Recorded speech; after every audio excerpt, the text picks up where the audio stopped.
Sa tingin ko, ang lahat ng bagay nagbabago.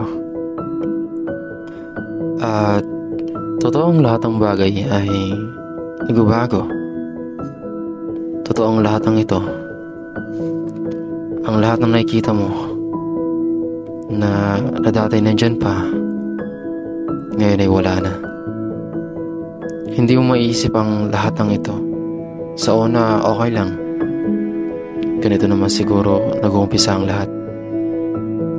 Ano ba ang ibig kong sabihin? Ano ba ang gusto kong sabihin? It's not dwelling the past dahil nangyari na at natapos na. Nadaday kasama mo siya, ngayon wala na. Paano mo masabi? Paano mo maiisip kung tama nga ba talaga ang lumayo? Ang kalimutan siya? Paano mo masabing suko ka na kung hinahanap mo pa rin siya?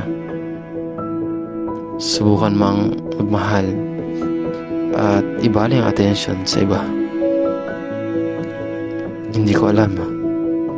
Siguro nga malabo.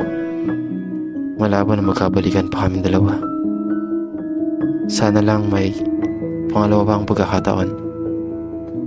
Sana sa mensaheng ito marinig niya na totoong nagmamahal pa rin ako sa kanya.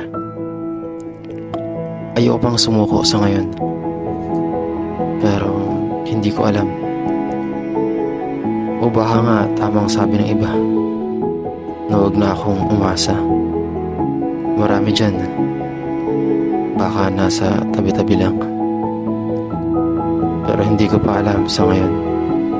Ang lahat ay nagbabago gaya ng sinabi ko. Walang imposible.